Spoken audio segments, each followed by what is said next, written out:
We are live. Welcome to the Afterburn Soccer Show. I'm your host, Nathan. You can follow me at Nathan J. Hill.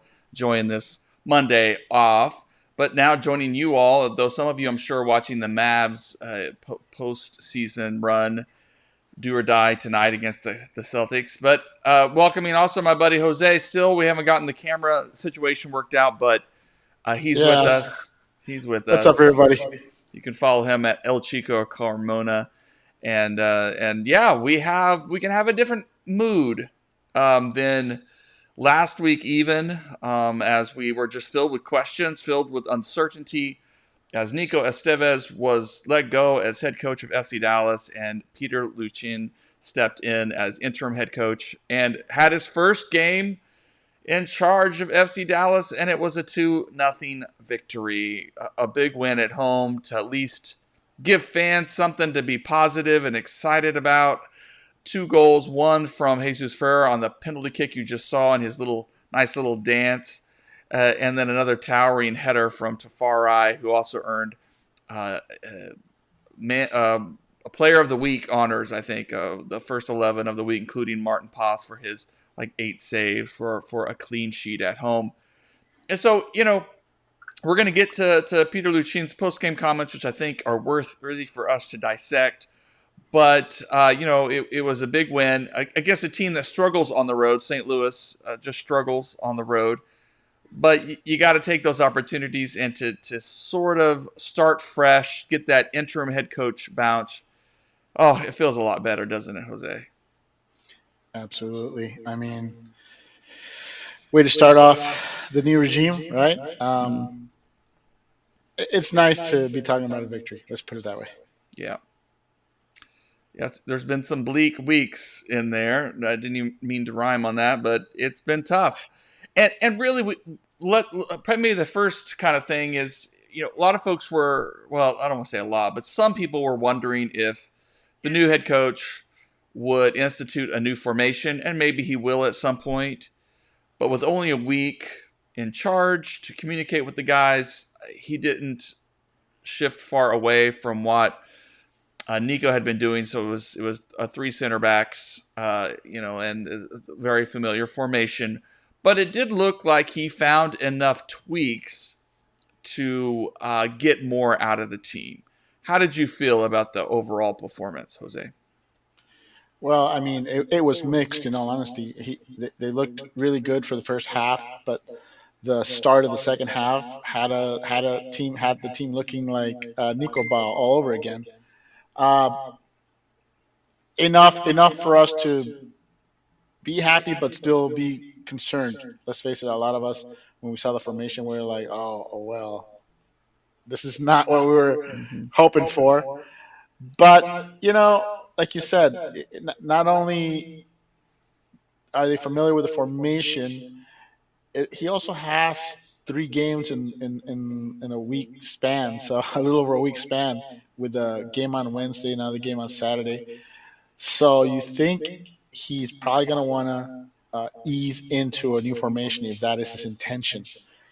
So a little surprised that he stuck with the 3-5-3, but at the same time, you saw that the team played differently.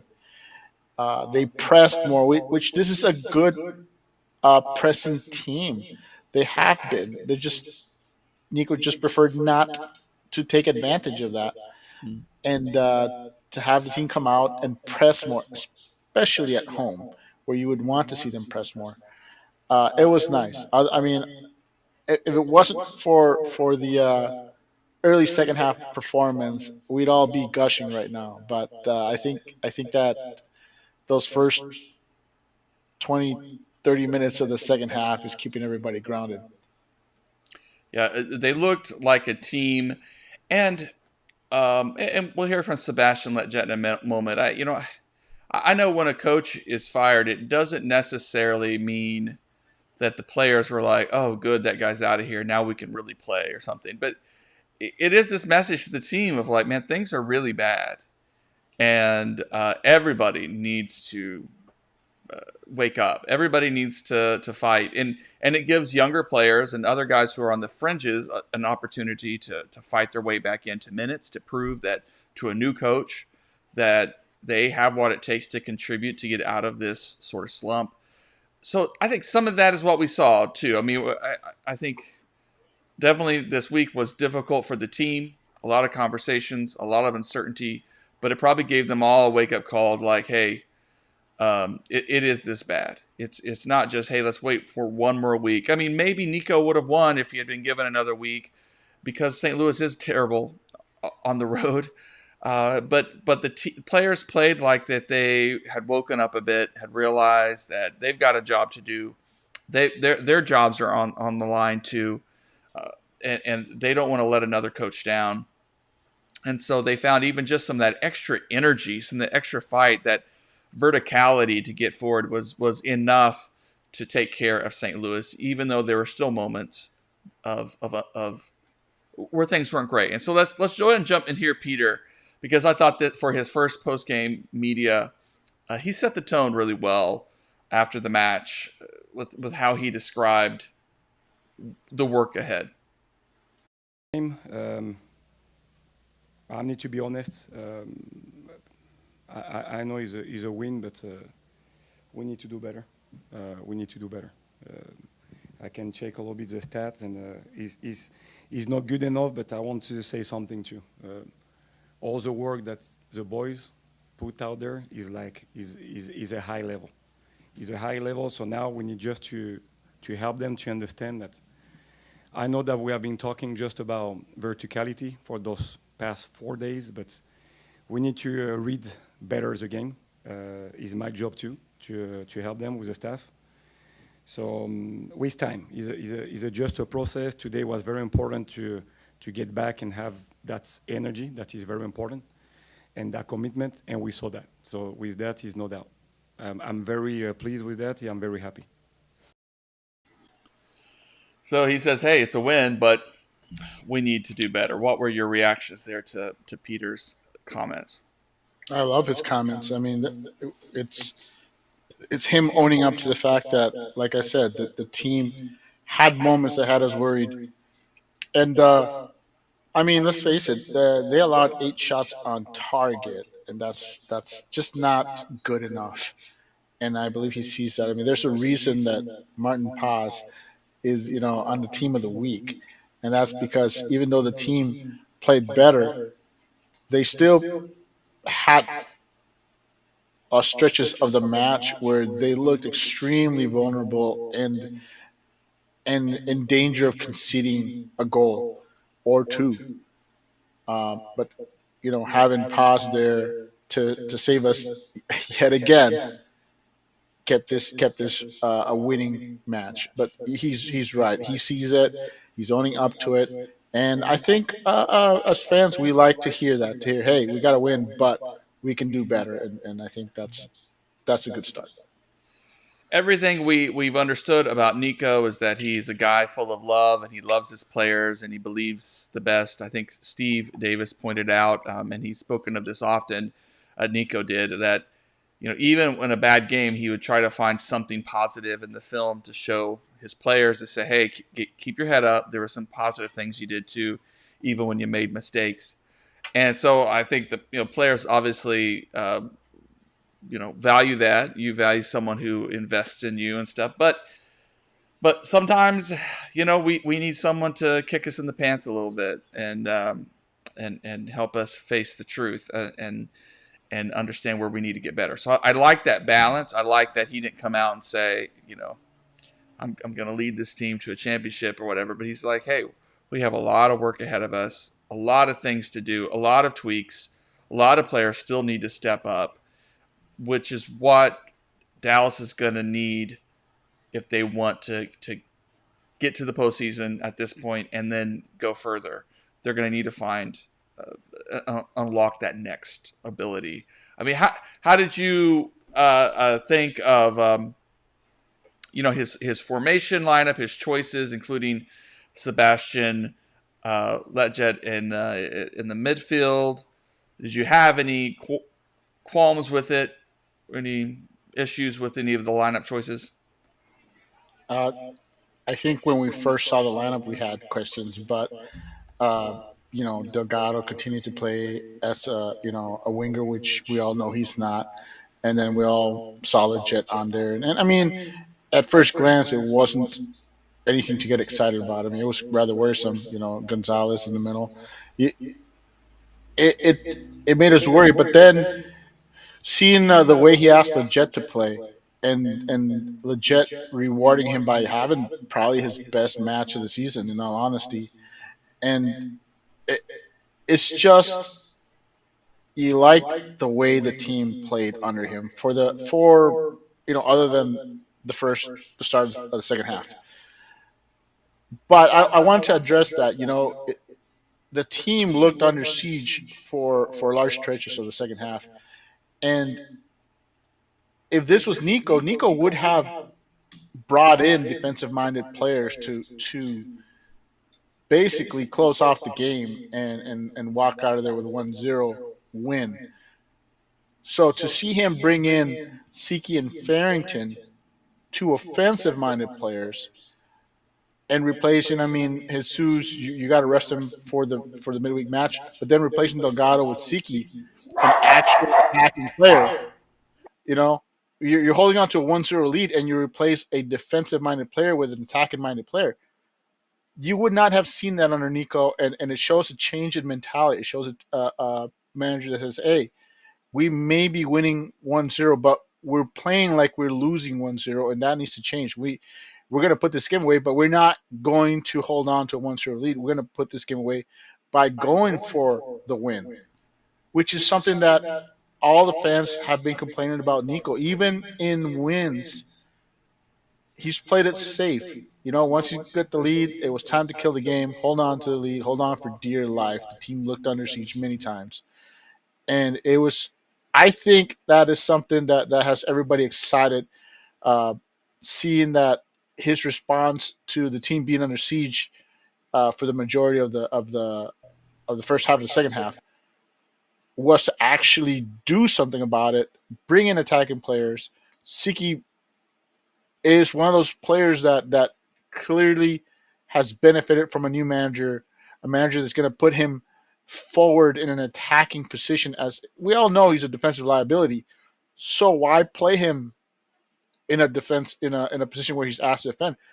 Push him forward where he excels, and Siki rewarded him with his play. And I think he's a guy that played well enough that we're expecting him. I know I am expecting him to get more minutes. And Farrington, who has looked great, by the way, when he's been given time to Yeah. play. It was nice to see him come in and relieve Jesus so early. Yeah. I expected Jesus to play the entire match, but this is what you want from Farrington. Farrington has played well enough. Why not bring him in early? Give Jesus a rest. Maybe in the Wednesday match, maybe you bring him in for Musa early, give Musa the rest, and so on and so forth, and you have that young aggressive player who should have had a goal, by the way. Yeah. Should You have had a know, goal. and it's I feel bad for the kid. That should have been his first MLS goal, and Musa, of course, played a little magic there to make it happen. I'm just kind of sad that didn't count. It should have been a 3-0 win. Yep. Yep.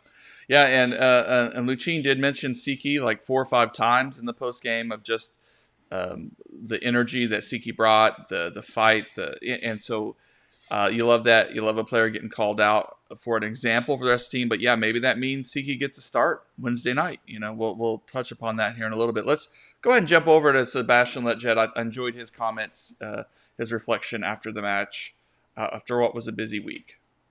Team win tonight. Yeah. How important was getting the first win on the Peter?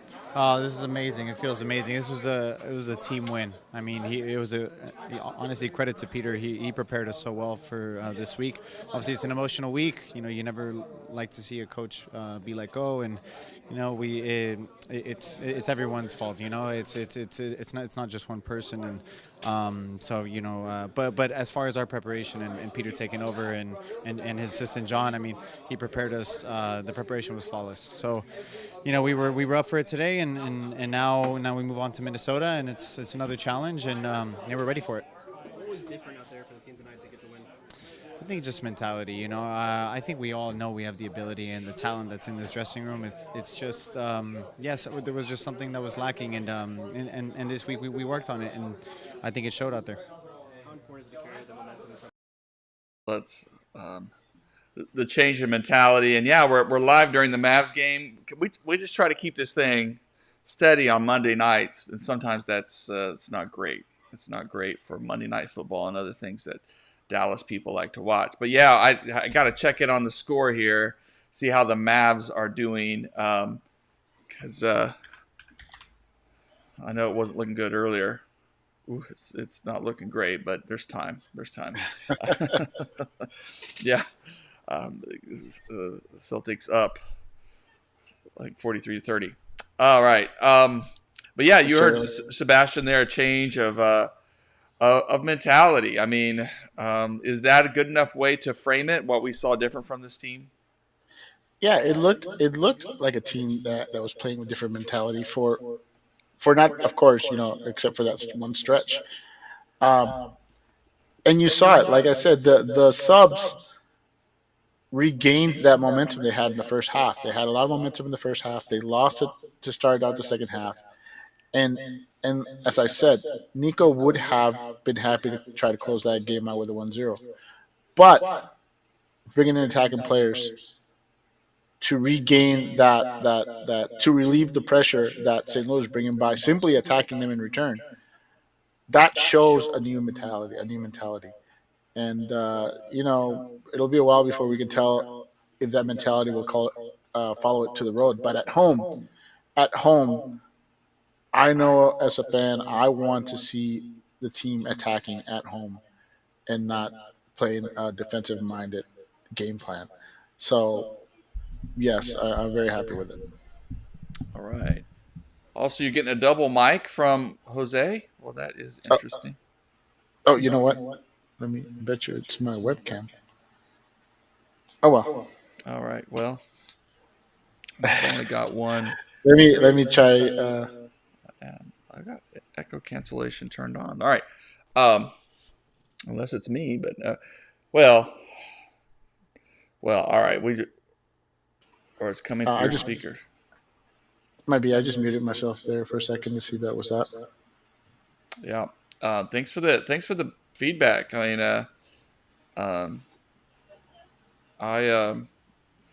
I turned something on. I have echo cancellation. Yeah. Okay. So, well, we'll see what's up with that. All right. Well, let's go ahead and talk really quick about North Texas. North Texas had a week off, but they are going to be back this week, and I need to make sure I have their schedule. Yep, they're coming up this Saturday at home against Austin FC2.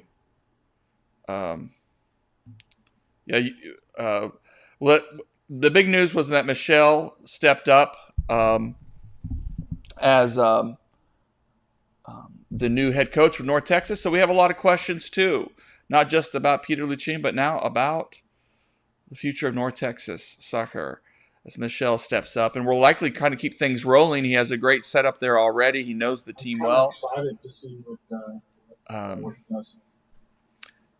Oh, yeah, Jose, go ahead. I think I turned my speakers way down. Jose? Yeah, I'm Yeah. here. Okay. All right. I'm just saying I'm kind of excited to see what he does with North Texas. I think Michelle's it's a fan favorite.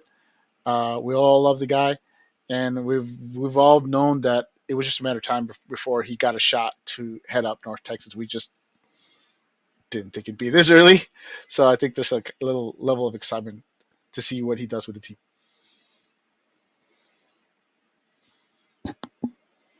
So it must be mine, and I have Yeah, so you just went mute. Make this work.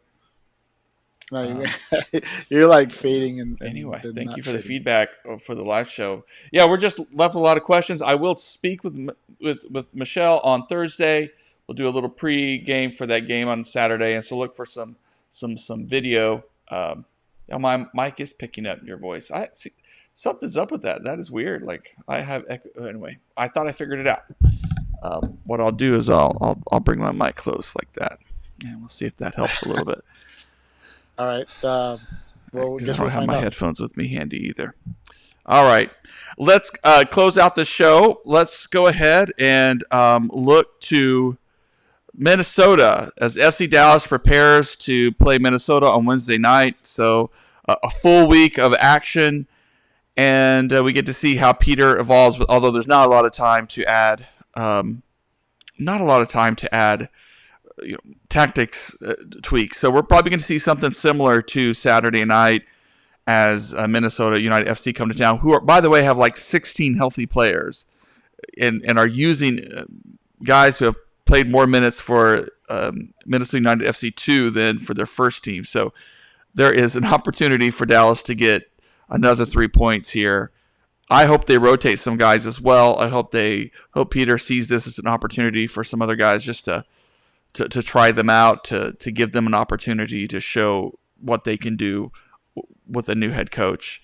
Let's go ahead and listen to Peter talking about the match on Wednesday. Peter, facing Minnesota here on Wednesday. It's only been about 2 weeks since you guys got a draw against them. What can your team do this time around to get 3 points? Well, no, first, I think that we need to recover after that huge effort against St. Louis because the boys have been running a lot. The fact that we spend so much time with the ball, so that's the outcome. No? So we need to recover first to see a little bit. We already saw a little bit who's going to be available, who's going to repeat, or if we have some addition to that team. So it's a thing that we with the staff we are thinking about it. It's going to be a very important game. Well, I don't know what's going on with their audio. That did not work for me. Can you hear me? Were you hearing something, Jose? I could hear you just fine. Can I? Well, you know what? Now I'm not hearing anything. Okay, how about now? What a weird night. What a weird. Okay, well, I guess that's what it is. Hello? How about now? Well, I'm not hearing you now at all, Jose. And I have no idea what. Let me. Oh, I think I can hear you now, Jose. You sure about that? Yeah, I can hear you now. Okay. You're just having one of those days. Yeah, we're just having cameras not working, speakers. Let me tell you something. On the Wednesday match, rotation or not, as a fan, I don't want to repeat of the last Minnesota United match, the match that got Nico fired, by the way. So, rotated or not, we need to see a team that is going to press high, just like we saw this last match, and hopefully they can sustain an aggressive stance for the majority of the match, as opposed to what we saw this last match, where they were basically under siege for about 20 minutes or so to start the second half. We need to see a complete game, a complete match from this team, which we have yet to see all season. That's one of the biggest complaints, that they've never been able to put two cohesive halves where they've looked good. They've looked good for one half or stretches of another half. We've yet to see this team play a full 90 minutes, and that's what we want to see. Right. And I think what we'll see Minnesota. Nico sabotaging us. Yeah.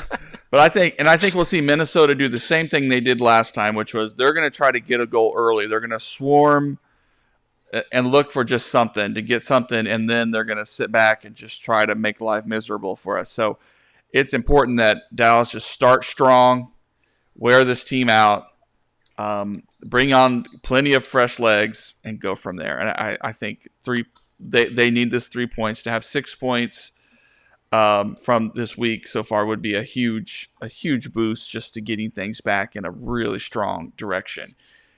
if the team struggles, then maybe that little interim head coach bump will not have lasted long. Yeah, But I believe anything uh, other than 3 points is going to be viewed as a disappointment. It doesn't really matter how that goes. I mean, as it's 3 points is what everybody wants from this match, and a depleted team coming to your backyard also on a short week. It's 3 points or bust, in all honesty. And like I yeah, said, I want to see a team that's aggressive at home that needs to remind teams that this is not a place you should be looking forward to uh, coming to play at. Because I think right now the way this team has been playing before the Saturday match, if you're a team that's coming to Frisco, you're like licking your chops at playing FC Dallas, and that needs to change. yeah, yeah, yeah. Especially at home, these matches are so crucial. I think if the team is going to try to claw their way back into playoff contention, and there's time to do it. Well, look, because we're having so many technical issues, we're going to leave it here. We're going to enjoy the match Wednesday. Y'all can go enjoy the Mavs when they rally and find a way to win. Yeah, and we'll see. We'll see how it goes Wednesday. I mean, I think the way he shouted out Siki, I think Siki might get a start and give Delgado a little rest. I think there's options for him without tweaking it too much, but just bringing in some fresh legs. Rotating some guys, but he kept Jesus fresh. So Moose is going to need a rest at some point. It's going to be interesting to see how he handles all this. Lara Mendy is going to need some rest. Yeah. So yeah, I expect some rotation. All right, we're going to leave the show there. Good night, everybody. Thank you for watching. Thank you, Luke, for the comments and for the feedback. Thanks, Luke. Yeah, I mean, we'll try to figure it out. We've had some technical issues. May need to plug in and unplug some stuff, but I'll try to fix up the audio in the post. After we finish up. So, all right. All right. Thanks a lot, everybody. Good night. Go Good Mavs. night. Go Dallas.